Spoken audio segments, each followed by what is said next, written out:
Take a deep breath. You're about to be transported into a different timeline, one where you already have everything you desire, where extreme luxury is your normal, where you are fully aligned with your power, ease, and inner stillness. The streets of Milan glow under golden light. Cobblestones shine softly beneath the quiet wheels of your chauffeured car. You don't speak, you don't scroll. You sit in stillness because you are being carried into a memory that feels more like destiny. La Scala appears like a vision, lit from within, its facade noble and quiet, as if it knows its history doesn't need to announce itself.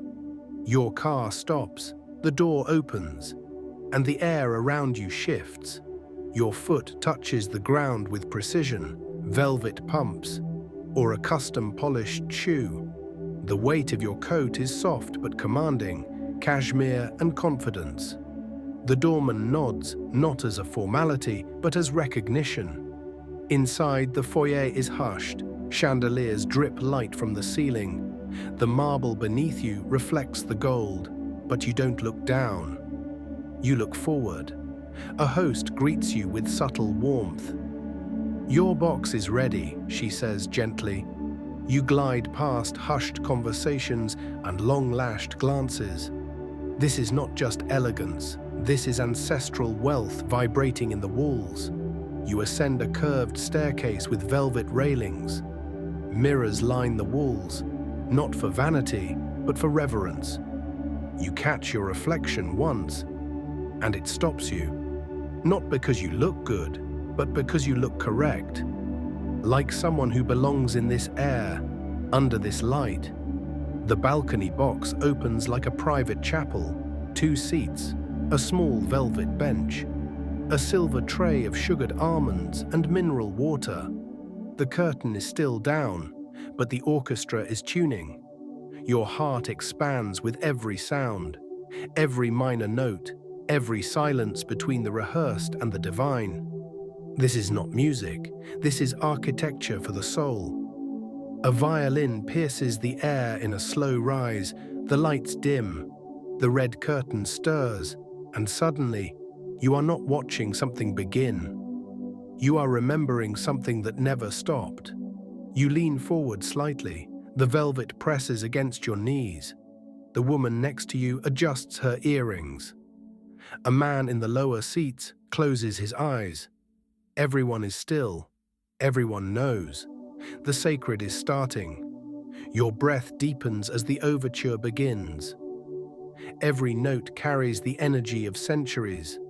Every measure feels hand-delivered from a past that refuses to die. And you, tonight, are its living vessel. You place one hand over your heart, not as performance, but because you feel the ancient rhythm reactivating in your chest.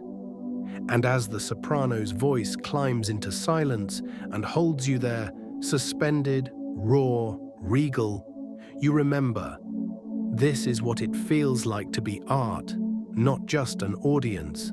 The music swells, and the space inside your chest rises with it. You are not separate from the stage. Every cello stroke pulls you deeper into the story. You feel the soprano's cry not in your ears, but in your bloodstream. This isn't listening, it's remembering. Your eyes trace the gold-accented balconies row after row. Each carved flourish, each velvet drape feels like a whisper of something sacred. Every movement here, yours included, is part of the choreography. You are both guest and protagonist in a living ritual. The opera unfolds in acts, each one awakening a new part of you. One moment, tension. Another, longing. Then, resolution so sweet your eyes water, not from sadness, but from a frequency so high your body trembles to contain it. You are not performing elegance, you are letting it rise through you, like breath held for centuries finally exhaled. This is what timelessness feels like when it chooses a human body to inhabit. The aria begins, the room contracts into stillness. The soprano's voice pierces through marble and time. and you feel it. She is not singing about love. She is singing about you. The person next to you doesn't move. No one coughs. No one fidgets. Everyone in this room is suspended in awe, and in that silence, you realize you've entered the kind of moment that rewrites memory. You lean ever so slightly forward. Your breathing syncs with the orchestra. When the tenors enter, the vibration enters your solar plexus. Your body wants to bow in reverence, but you stay still, back straight, gaze steady, because you are now holding divine presence. The set changes. A storm scene. Thunder rolls across the speakers as light flickers in orchestral bursts. You feel the storm inside you, but it doesn't frighten you, because now even chaos feels like part of your luxury. Every costume, every gesture, every crescendo feels deliberate. No one here needs to speak. You're communicating in frequencies. You've entered the world where elegance speaks in silence, and you're fluent. As the final act builds, you can feel tears forming, not for the characters, but for how beautiful it feels to be inside excellence. This is not a show. This is initiation. The final chord holds in the air, suspended, eternal. Then release. The curtain falls, the lights rise, and you rise with them. Not just to clap, but to honor. Applause erupts, golden and full. You don't rush, you breathe it in. You are no longer just dressed in refinement. You are made of it. You exit the hall not through the main corridor, but through a side passage, one reserved for those who know Milan by frequency, not map. A woman in satin gloves guides you through a quiet corridor lined with antique portraits and velvet drapery. She opens a carved door. A private salon, candles flicker against mirrored walls. A butler gestures. "Vintage Barolo?" he asks, already uncorking. You nod. Of course. This is not refreshment. This is reverence in a glass.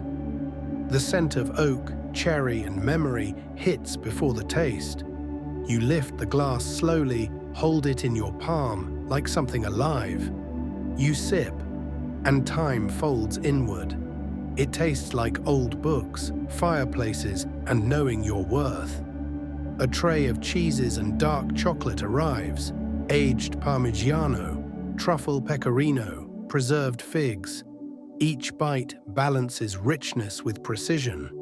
This isn't decadence. This is a structure of flavor designed to recalibrate your nervous system. The salon is quiet. No small talk, just glances, sips, and classical notes playing from a hidden gramophone. Everything here speaks softly, but with authority. You sit in a silk-upholstered chair by the fire. Cross your legs. You don't need to check your phone. You are not behind. You are exactly where you're meant to be. The others in the room, 6, maybe 7, are not strangers. They are frequencies you've met before in dreams, in visions, in previous lives, or perhaps just reflections of your own sovereignty. You swirl the wine in your glass, not out of habit, but as ritual, because this wine is not meant to be drunk, it is meant to mark you. A violinist appears quietly, plays 3 notes, then disappears. The silence that follows is deeper than before. It feels like a curtain between timelines has dropped, and you're now fully seated in your throne. You rise slowly, thank the staff with a glance and a nod, not because you must, but because your elegance includes grace. Outside the salon, the city is velvet dark. A car waits. The night is not over. The next movement begins. Your private suite. The car glides through quiet Milan. Street lamps catch the edges of fashion houses and ivy-covered walls. You don't speak. You don't need music. The silence inside the ride is heavy, like velvet. It matches the weight of the experience you've just lived. The Four Seasons Milano appears like a cathedral of discretion. The lobby is hushed, adorned with antique mirrors, hand-woven rugs, soft-lit chandeliers. The manager nods, already aware of your arrival. No form to sign, just a key, a suite. A whisper, presidential. The elevator rises in perfect silence. You feel the energy drop as the floors climb.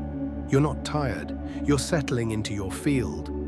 The door opens into 3,000 square feet of sanctuary, herringbone wood floors, a baby grand piano, silk drapes that seem to glow in moonlight. You are not impressed, you are recognized. A bottle of Franciacorta awaits, chilled, crystal flutes, a handwritten card. May this suite reflect what you already are. You remove your coat, lay it across the antique armchair. Everything here is curated, every item selected to match your frequency, not just your taste.